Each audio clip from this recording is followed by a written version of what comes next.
Hello बच्चों, कैसे हो आप सब। आई थिंक सब अच्छे होंगे और बहुत पढ़ाई कर रहे होंगे। ये टाइम जो है, ये टाइम थोड़ा सा स्ट्रेस आपके दिमाग में डाल रहा होगा। क्यों? क्योंकि एग्जाम में बचा है टाइम बहुत कम। तो मैं आपके लिए लेके आया हूं रैपिड रिवीजन की एक सीरीज, जिसमें कि हम डिस्कस करेंगे चैप्टर्स के बारे में और जानेंगे कि चैप्टर्स के अंदर कौन कौन सी ऐसी चीज है जो हमें जल्दी जल्दी पढ़ लेनी चाहिए। तो बिल्कुल भी टाइम वेस्ट नहीं करेंगे, तुरंत स्टार्ट करेंगे। हमारा टॉपिक है नेशनलिज्म इन इंडिया। तो नेशनलिज्म इन इंडिया की अगर मैं सबसे पहले बात करूं तो नेशनलिज्म इन इंडिया में आप देखोगे कि इंडिया का जो नेशनलिज्म है वो दूसरे कंट्रीज के नेशनलिज्म या यूरोप के नेशनलिज्म से डिफरेंट है। क्यों? क्योंकि जहां मॉडर्न नेशनलिज्म जो है वो एसोसिएटेड है फॉर्मेशन ऑफ नेशन स्टेट से, वहीं इंडिया का जो नेशनलिज्म है वो रिलेटेड है कॉलोनियल गवर्नमेंट के अगेंस्ट स्ट्रगल से। ठीक है ना? कैसे हमने कॉलोनियल गवर्नमेंट के अगेंस्ट स्ट्रगल किया और इंडिपेंडेंस को हासिल किया। तो ये इंडिया का नेशनलिज्म यहां यूरोप के नेशनलिज्म से डिफरेंट हो जाता है। अगले टॉपिक पे बढ़ेंगे तो सबसे पहला जो क्वेश्चन या सबसे पहला जो इंपॉर्टेंट टॉपिक हमें दिखता है इस चैप्टर के अंदर वो है फर्स्ट वर्ल्ड वॉर और इसके क्या इकोनॉमिक और पॉलिटिकल इंपैक्ट इंडिया के ऊपर थे। कई बार ये क्वेश्चन पूछा जा चुका है बोर्ड एग्जामिनेशन में और हो सकता है कि इस बार भी आपको देखने को मिल जाए। तो अगर कभी भी हमारे सामने इस तरह का क्वेश्चन आया कि फर्स्ट वर्ल्ड वॉर के क्या इंडिया के ऊपर इंपैक्ट थे, तो अगर 3 नंबर में आएगा तो आपको 4 पॉइंट लिखने हैं और अगर 5 नंबर में आया तो आपको कम से कम 6 से 7 पॉइंट इसके अंदर डालने हैं। तो जिस तरह के बुलेट पॉइंट्स मैंने बनाए हैं इसी तरह के बुलेट पॉइंट्स के फॉर्म में आप याद कर लीजिए। जैसे क्या इंपैक्ट था इंडिया को फर्स्ट वर्ल्ड वॉर के टाइम पे, बहुत सारी प्रॉब्लम्स को फेस करना पड़ा। उन प्रॉब्लम्स में क्या क्या प्रॉब्लम्स है? सबसे पहली बात तो ब्रिटेन ने अपना डिफेंस एक्सपेंडिचर बढ़ाया। सीधी सी बात है भाई, वॉर लड़ रहे हो तो वॉर लड़ने के लिए पैसा तो चाहिए, तो पैसा कहां से आएगा? अब ब्रिटेन का जो पूरा फाइनेंस है वो कहां से आ रहा है? भारत से आ रहा है। और भारत में कैसे आ रहा है? लोगों पे टैक्स लगा के। तो इन्होंने अपना डिफेंस एक्सपेंडिचर बढ़ा दिया। दूसरी बात, 1913 से लेके और 1918 के बीच में जो प्राइजेस थे कमोडिटीज के वो डबल हो गए। मतलब इन्फ्लेशन का आप रेट देख रहे हो, यहां 10-10 सालों में चीजों के रेट डबल नहीं होते और उस टाइम पे 5 साल में चीजों के रेट जो है वो डबल होते हुए दिख रहे हैं हमें। तो ऐसा इसलिए हो रहा है क्योंकि ब्रिटेन में जो इंडस्ट्रियल प्रोडक्शन है वो डाउन है। ठीक है ना? क्योंकि ब्रिटेन के पास बहुत ज्यादा नंबर ऑफ सोल्जर्स वहां पर नहीं है, मैन पावर बहुत बड़ा नहीं है ब्रिटेन के पास। तो इंडिया से लोगों को ले जा रहे हैं लड़ने के लिए वॉर। ठीक है, अब उनके यहाँ जो फैक्ट्री में काम करने वाला वर्कर है वही सोल्जर है, वही वॉर लड़ने चला गया, तो इंडस्ट्रियल प्रोडक्शन डाउन हो जाएगा। इंडस्ट्रियल प्रोडक्शन डाउन होगा तो सप्लाई ऑफ गुड्स जो है वो कम हो जाएंगे। सप्लाई ऑफ गुड्स कम होंगे, डिमांड उतनी है, तो क्या होगा? इन्फ्लेशन बढ़ेगा। फिर रूरल एरियाज से फोर्स्ड रिक्रूटमेंट इन लोगों ने करना चालू की। अब सीधी सी बात है, अगर किसी से बोला जाए कि भैया तुम्हें वॉर लड़ना है, ठीक है, उसको पता है मैं वॉर लड़ने जाऊंगा, वापस आऊंगा कि नहीं इसकी कोई गारंटी नहीं, तो क्या वो आसानी से हाँ बोल देगा? नहीं नहीं मैं चलता हूं। तो क्या करना पड़ेगा? Forced recruitment. ठीक है। दूसरी बात, यहां पे एक दो चीजें और आप देख लीजिए। इनकम टैक्स को इंट्रोड्यूस किया गया। इनकम टैक्स, कस्टम ड्यूटीज को बढ़ा दिया गया। कस्टम ड्यूटीज जो थी वो इंक्रीज कर दी गई, ड्यूटीज वर इंक्रीज्ड। ठीक है, तो ये वाले पॉइंट अगर आप इस क्वेश्चन में डाल दोगे, और देखिए बहुत बल्कि नहीं बनाना है हमें अपने आंसर को। हमारा जो आंसर होना चाहिए ना वो बिल्कुल वर्ड्स लिमिट के अंदर होना चाहिए और इंप्रेसिव दिखना चाहिए। जो आपका एग्जामिनर होगा ना वो सिर्फ यही देखेगा कि यार इसको कोर पता है या नहीं, कोर कॉन्सेप्ट इसका क्लियर है कि नहीं, इसने फर्स्ट वर्ल्ड वॉर के बारे में पढ़ा है कि नहीं, इंडिया के ऊपर क्या इंपैक्ट हुए थे, बस दिख जाएगा उसको 3-4 लाइनों में। ठीक है, बहुत सारे पार्ट्स में क्रॉप फेलियर होते हुए दिख रहा है हमको, एपिडेमिक हमें दिख रहा है। तो आपके पास बहुत अच्छे अच्छे पॉइंट इस क्वेश्चन से बन जाएंगे। ठीक है, चलिए बढ़ते हैं अगली टॉपिक की तरफ, क्योंकि हमारे पास समय बहुत कम है और सीरीज का नाम है रैपिड रिवीजन। तो रैपिड रिवीजन का मतलब यह है कि हम 15-20 मिनट में कैसे क्विकली हम अपना सारा जो चैप्टर है वो रिवाइज कर लें। ठीक है ना? चलिए आगे बढ़ते हैं। आइडिया ऑफ सत्याग्रह। अब सीधी सी बात है, एक क्वेश्चन है या एक टॉपिक है आइडिया ऑफ सत्याग्रह, जो कि बड़ा इंपॉर्टेंट हो जाता है इस चैप्टर से, क्योंकि भाई इंडिया का जो नेशनल स्ट्रगल है या इंडिया का जो नेशनलिज्म है वो सत्याग्रह से भी एसोसिएटेड है, क्योंकि हम नॉन वायलेंस वाले लोग हैं ना। India follows the policy of non violence and इस नॉन वायलेंस की पॉलिसी को प्रोपगेट करने वाला जो प्रोपगेटर है वो है महात्मा गांधी। तो महात्मा गांधी की ये फिलॉसफी है सत्याग्रह। ठीक है, सत्याग्रह एक तरह का पैसिव रेजिस्टेंस का फॉर्मूला है कि सामने वाला अगर आपके लिए कुछ गलत कर रहा है तो उसे इस चीज को उसे रियलाइज कराओ कि वो गलत कर रहा है, तो वो जो आपके अगेंस्ट ऑपरेशंस या जो भी चीजें कर रहा है, जो भी गलत आपके साथ कर रहा है वो करना बंद कर देगा। तो ये पैसिव फॉर्म ऑफ रेजिस्टेंस है, नॉन अग्रेसिव है, पीसफुल मास एजिटेशन है, ठीक है ना, अगेंस्ट ऑपरेशन एंड इनजस्टिस। सत्याग्रह का मतलब होता है इंसिस्टेंस ऑन ट्रूथ, मतलब सत्य पे भरोसा रखना या dependency on truth. Moral force है, पैसिव रेजिस्टेंस, पैसिव रेजिस्टेंस नहीं है, ठीक है ना। यहां पे एक चीज सही कर लेना, ये एक्टिव रेजिस्टेंस होना चाहिए, active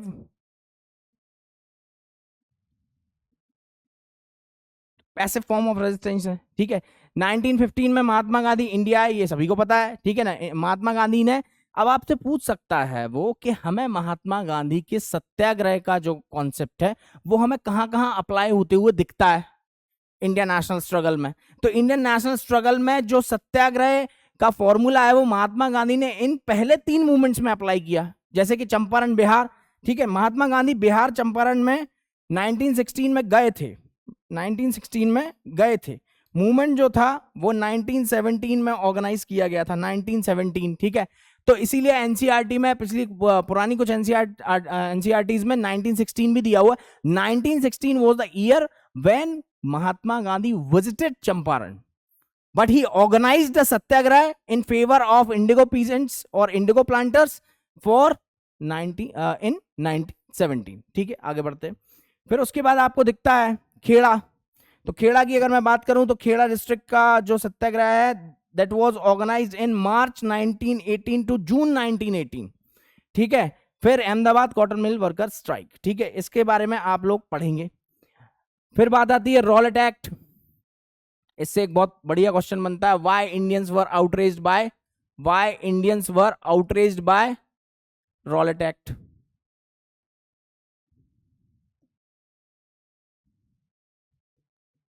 outraged by Rowlatt act, ठीक है।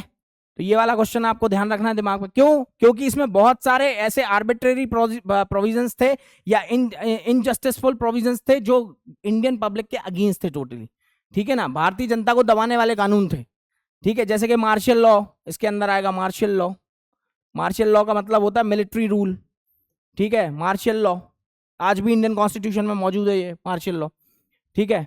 दूसरी बात, इसमें सबसे फेमस जो प्रोविजन है वो यही है कि भैया पॉलिटिकल एक्टिविटीज को सप्रेस करना है तो उसके लिए क्या करना है कि हमें डिटेंशन विदाउट ट्रायल लाना पड़ेगा। मतलब यहां किसी को भी उठा के जेल में डाल देंगे बिना उसका जुडिशियल ट्रायल कराए, जबकि आपके पास फंडामेंटल राइट क्या है कि विद इन 24 आवर्स में आपका जुडिशियल ट्रायल होना चाहिए। चलिए आगे बढ़ते हैं। फिर जलियांवाला मैसेकर क्यों हुआ? ये हुआ रॉलेट सत्याग्रह की वजह से, ये आपको पता होना चाहिए। This was happened due to Rowlatt Satyagraha which was organised by Mahatma Gandhi on 6 अप्रैल 1919। 6 अप्रैल 1919 को या 6 अप्रैल 1919 को महात्मा गांधी ने नेशन वाइड स्ट्राइक ऑर्गेनाइज की थी, जिसको हम कहते हैं भारत बंद हड़ताल, ठीक है। उसकी वजह से जलियांवाला बाग मैसेकर हुआ, ठीक है। उस इंसिडेंट का ही अगर देखें तो लीडिंग इंसिडेंट ये है जलियांवाला मैसेकर। अब जलियांवाला मैसेकर के लिए रिस्पॉन्सिबल कौन है?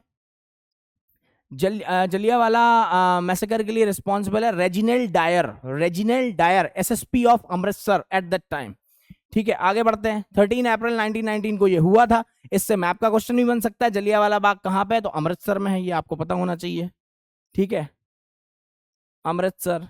देखिए आपके नोट्स, अगर जिन नोट्स से आप रिवाइज करेंगे वो इतने शॉर्ट होंगे ना, तो बहुत जल्दी आप पन्ने पलटेंगे और चैप्टर तैयार हो जाएगा, ठीक है। तो ये वाला जो डोज है ना, ये बिल्कुल इंस्टेंट काम करता है, इंस्टेंट डोज है। जैसे एक टैबलेट लेते ना, बुखार आया, टैबलेट ली, आधे घंटे बाद सब सही, तो वही वाला काम यहां पे हो रहा है। तो ये कहानी आपको पता ही है, ठीक है। गांधी जी ने रॉलेट सत्याग्रह बंद कर दिया क्योंकि वायलेंस फैल रहा था। चलिए आगे बढ़ते हैं। खिलाफत मूवमेंट की कहानी आपको पता है कि टर्की के ऊपर एक पीसफुल ट्रीटी इंपोज की जानी थी, ठीक है, जिससे कि खलीफा के सारे राइट्स खत्म हो जाते। और 1918 में जब टर्की हार गया अलाइड फोर्सेस से, तो उसके ऊपर ये ट्रीटी इंपोज की जा रही थी, जिसका विरोध या जिसके अपोज में इंडियन मुस्लिम्स या इंडियन मुस्लिम कम्युनिटी जो है वो स्टैंड कर रही थी। और उसमें 2 लीडर थे, मोहम्मद अली एंड शौकत अली, जिन्होंने ऑर्गेनाइज किया खिलाफत मूवमेंट, ठीक है। और इसके लिए एक खिलाफत कमेटी बनाई गई जिसका चेयरमैन महात्मा गांधी को बनाया गया। महात्मा गांधी ने इसमें एक अपॉर्चुनिटी देखी कि यार इस मूवमेंट के थ्रू ना हिंदू मुस्लिम्स को यूनाइट करके और हम ब्रिटिशर्स के अगेंस्ट खड़े हो सकते हैं, ठीक है ना। तो महात्मा गांधी ने ये मूवमेंट ज्वाइन किया। बाद में इसी मूवमेंट को महात्मा गांधी ने नेशन वाइड फॉर्म में लॉन्च करने का सोचा, जिसको नाम दिया गया नॉन कॉपरेशन मूवमेंट, ठीक है। तो दिस वाज द खिलाफत इशू। चलिए आगे बढ़ते हैं। 1921 जनवरी में नॉन कॉपरेशन खिलाफत मूवमेंट कंबाइंड फॉर्म में लॉन्च हुआ, ठीक है। कई बच्चे पूछते सर खिलाफत कब चालू हुआ, तो 1921 में ही खिलाफत चालू होगा, 1921 में ही नॉन कॉपरेशन चालू होगा। आगे बढ़ते हैं, ठीक है ना। खिलाफत इशू जो है वो 1919 से चल रहा था, ठीक है, बट उसको मूवमेंट का शेप दिया गया नॉन कोऑपरेशन के थ्रू, क्योंकि खिलाफत जो था that was only movement of Muslims, but Mahatma Gandhi ने उसको क्या दे दिया, महात्मा गांधी ने उसको दे दिया यूनिटी का कलर, कि यूनिटी है हिंदू और मुस्लिम्स के बीच में। चलिए आगे बढ़ते हैं। तो नॉन कोऑपरेशन मूवमेंट का रिस्पॉन्स के बारे में भी क्वेश्चन आ सकता है कि इसके क्या क्या रिस्पॉन्स थे। तो मूवमेंट का जो रिस्पॉन्स है टाउन्स के अंदर वो कैसा था, मिडिल क्लास का पार्टिसिपेशन सबसे हाई था, ठीक है। स्टूडेंट, टीचर, लॉयर्स, इन सब ने स्टडी, जॉब्स, लीगल प्रैक्टिस ये सब छोड़ दी, मूवमेंट ज्वाइन कर लिया। काउंसिल इलेक्शंस को बायकॉट कर दिया गया। यहाँ पे आपको पढ़ना पड़ेगा जस्टिस पार्टी के बारे में, कि जस्टिस पार्टी ही वो पार्टी है जिसने काउंसिल इलेक्शंस को बायकॉट नहीं किया था, ठीक है। नॉन ब्राह्मण पार्टी है, और नॉन ब्राह्मण पार्टी जस्टिस पार्टी को डोमिनेशन चाहिए था या पावर में आना था, इस वजह से उन्होंने बायकॉट नहीं किया। फॉरेन गुड्स बायकॉट किए गए, लिकर शॉप्स को पिकेट किया गया। चलिए आगे बढ़ते हैं। मूवमेंट इन कंट्री साइड, तो पीजेंट्स और ट्राइबल ने यहाँ पे स्ट्रगल किया, जो कि वायलेंट हो गया। एंड में जाके चौरी चौरा इंसिडेंट आप देखोगे, उसी की वजह से।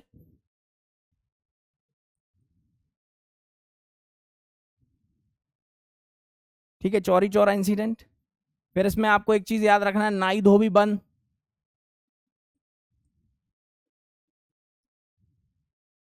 ठीक है। मूवमेंट किसके अगेंस्ट था, तालुकदार के अगेंस्ट था मूवमेंट, ठीक है।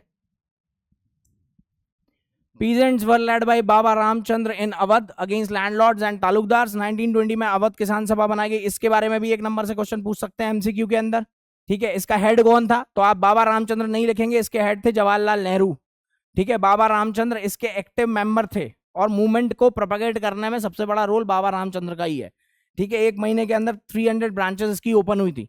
ट्राइबल एरियाज में अगर देखें तो एक नाम मिलता है हमें, अल्लूरी सीताराम राजू, ठीक है, जिसने गोरिल्ला वारफेयर स्टार्ट किया गुडेम हिल्स में, आंध्र प्रदेश के अंदर, ठीक है। ये लोग क्या करते थे, पुलिस स्टेशंस पे अटैक करते थे, बाजारों में लूट करते थे, ऑफिसेस लूटते थे। राजू को पकड़ा गया और एग्जीक्यूट किया गया 1924 में। चलिए, स्वराज इन प्लांटेशंस, तो आपको पता है कि इनलैंड इमिग्रेशन एक्ट एक तरह का आर्बिट्रेरी लॉ था, जिसके अंडर में क्या था कि कोई भी पर्सन अगर बॉन्डेज लेबर के फॉर्म में काम करना स्टार्ट करता है तो उसको एक कॉन्ट्रैक्ट साइन करना पड़ेगा, और उसमें जब तक प्लांटेशन ओनर नहीं चाहेगा तब तक वर्कर अपनी जॉब नहीं छोड़ के जा सकता, ठीक है। तो इस तरह से यहाँ पे देखने को मिलता है। आगे बढ़ते हैं, सिविल डिसोबीडियंस की तरफ बढ़ेंगे अब।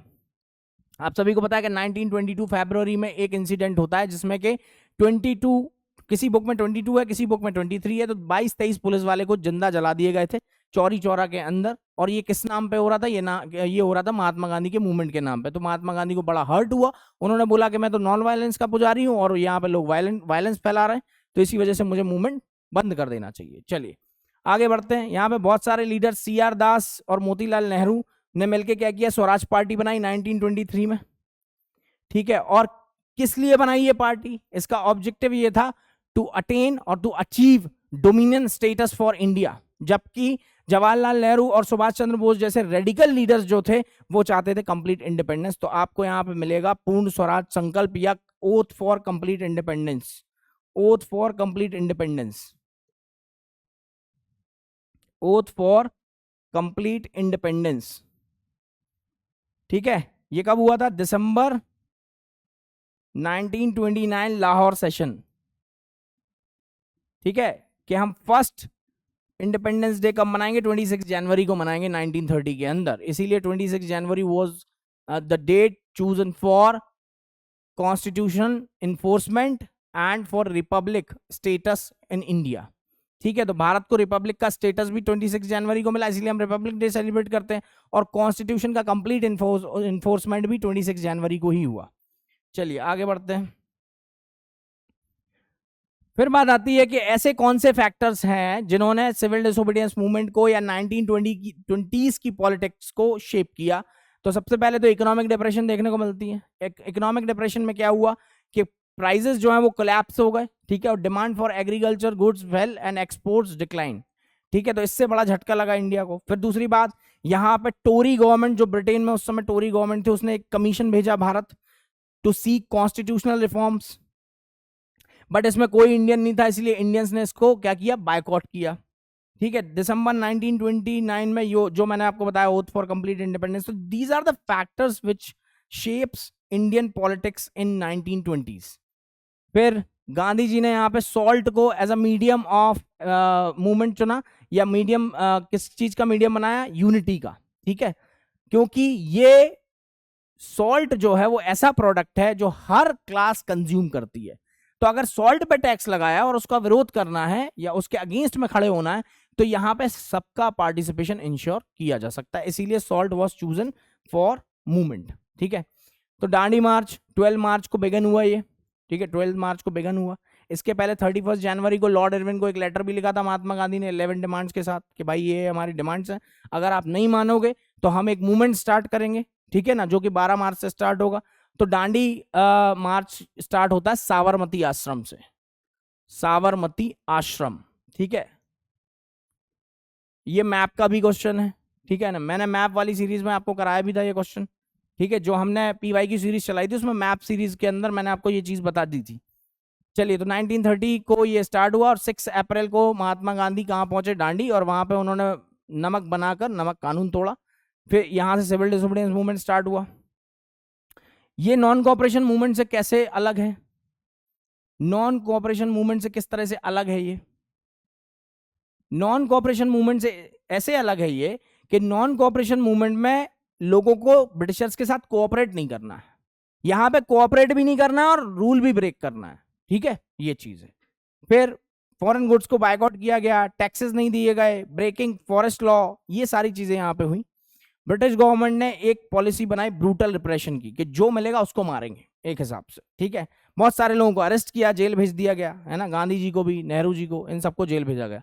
गांधी इरविन पैक्ट 5 मार्च 1931 को साइन हुआ है, किसके बीच में, लॉर्ड इरविन और गांधी जी के बीच में। इसलिए ये पैक्ट साइन किया महात्मा गांधी ने लॉर्ड इरविन के साथ, बिकॉज लॉर्ड इरविन ने कहा कि हम राउंड टेबल कॉन्फ्रेंस में नेगोशिएट कर लेंगे आपकी मांगों के ऊपर, ठीक है। बट इसमें कुछ हुआ नहीं और महात्मा गांधी ने आके दोबारा से मूवमेंट लॉन्च किया, बट उसका कोई रिस्पॉन्स नहीं मिला उनको। फिर अब बात ये आती है कि सिविल डिसोबीडियंस मूवमेंट में कौन कौन पार्टिसिपेंट था, ठीक है। तो अगर मैं बात करूं तो यहां पे देखने को मिलता है कि पीजेंट्स की अगर मैं बात करूं, रिच पीजेंट्स, तो रिच पीजेंट्स ने क्या किया, ये रेवेन्यू टैक्सेस को कम करवाने के लिए मूवमेंट में आए थे, ठीक है। इन्होंने कहा कि भाई 1930s का टाइम चल, 1920s का टाइम जो है वो इकोनॉमिक डिप्रेशन का टाइम है, वैसे ही हमारी फसल नहीं बिक रही और सरकार टैक्स लगा रही है, तो अगर हम इस मूवमेंट को ज्वाइन कर लेंगे तो फिर क्या होगा, हमारा टैक्स कम हो जाएगा। अगला नंबर आता है, पुअर पीजेंट्स क्या कर रहे थे। अच्छा, पुअर पीजेंट्स ने भी मूवमेंट से जुड़ने की कोशिश की, लेकिन पुअर पीजेंट्स को कांग्रेस ने एंटरटेन नहीं किया, क्योंकि कांग्रेस अगर रिच पीजेंट्स को सपोर्ट कर रही थी और पुअर पीजेंट्स को भी सपोर्ट करने लग जाती तो रिच पीजेंट्स का पार्टिसिपेशन कम हो जाता। इनका मेनली टारगेट क्या था, नो रेंट कैंपेन, ठीक है। चलिए आगे बढ़ते हैं। Business class after the war their huge profits were reduced, wanted protection against import of foreign goods, foreign goods के अगेंस्ट प्रोटेक्शन चाहते थे कि फॉरेन गुड्स पे टैक्स लगाया जाए, हमारे पे टैक्स कम कर लिया जाए, ताकि हमें एक फेयर कंपटीशन करने का मौका मिले। चलिए आगे बढ़ते हैं। विमेन का क्या रोल है, विमेन ने भी प्रोटेस्ट मार्च वगैरह में पार्टिसिपेट किया, ठीक है, सॉल्ट बनाने का काम किया, लिकर शॉप्स को पिकेट किया, फॉरेन क्लोथ्स को जलाया, इस तरह। लेकिन कांग्रेस जो थी वो इस फेवर में नहीं थी कि वुमेन को कोई पोजीशन दी जाए, किसी भी महिला को कोई पोजीशन दी जाए, बड़ी पोजीशन, ठीक है ना, ये इसके फेवर में नहीं थी। चलिए आगे बढ़ते हैं। लिमिट्स, तो लिमिट्स में आपको मैं बता चुका हूं, है ना, लिमिट्स आपको जब हम पढ़ रहे थे पीवाई की सीरीज में, तब भी मैंने आपको लिमिट्स में बताया था, 5-6 पॉइंट्स बनाए थे। दलित्स का पार्टिसिपेशन नहीं था, ठीक है, बी आर अम्बेडकर क्योंकि दलित्स के लीडर हैं और इन्होंने दलित्स को एलिनेट करके रखा था कि भाई तुम दूर रहोगे मूवमेंट से, क्यों, क्योंकि वी वांट सेपरेट प्रोटेक्शन, तो इसके लिए वो सेपरेट इलेक्टोरेट की डिमांड कर रहे थे, ठीक है। फिर अगला नंबर आता है इसमें फिर क्या हुआ, पूना पैक्ट साइन होगा बी आर अम्बेडकर और महात्मा गांधी के बीच में 1932 में, ठीक है। रिजर्व सीट्स दी गई इनको प्रोविंशियल और सेंट्रल काउंसिल में, ठीक है। दूसरी बात, मुस्लिम्स का पार्टिसिपेशन नहीं था, विमेन्स का पार्टिसिपेशन लिमिटेड था, ऑल इंडिया पार्टी पार्टिसिपेशन नहीं था, ठीक है। ये सारी चीजें आपको लिखनी है, वर्कर्स का पार्टिसिपेशन नहीं था। लास्ट का टॉपिक बचता है हमारा सेंस ऑफ कलेक्टिव बिलोंगिंगनेस। तो इसमें आपको याद रखना है गांधी जी ने स्वराज फ्लैग डिजाइन करवाया था, ये चीज याद रखनी है, ठीक है। और आपको क्या याद रखना है, folklore of South India, folklore of South India, Natesa Sastri. किसने लिखी है, नतेशा शास्त्री, ठीक है।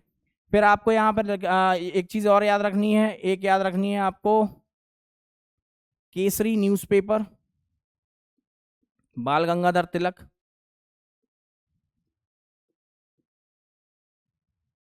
और क्या याद रखना है आपको, और याद रखना है आपको भारत माता एलेगरी, भारत माता। अगर मान लो 5 नंबर का क्वेश्चन आया तो आप इसी तरह से सॉल्व करेंगे, ठीक है। ठीक है बच्चों, सो ये था एक रैपिड रिवीजन राउंड, और आई होप आपको पिक्चर क्लियर हो गई होगी कि ये चैप्टर पढ़ना कैसे है। और अभी आपने देखा होगा कि इसमें बहुत ज्यादा समय लगा भी नहीं हमें, है ना, 15-20 मिनट में हमने पूरा टॉपिक रिवाइज कर लिया। तो ऐसे ही मैं और भी चैप्टर्स आपके लिए लेके आऊंगा, है ना। मिलते हैं अगले चैप्टर के साथ, है ना। थैंक यू, पढ़ते रहिए और मेहनत करते रहिए और जल्दी जल्दी रिवाइज करते रहिए। मिलते हैं अगली क्लास में, थैंक यू।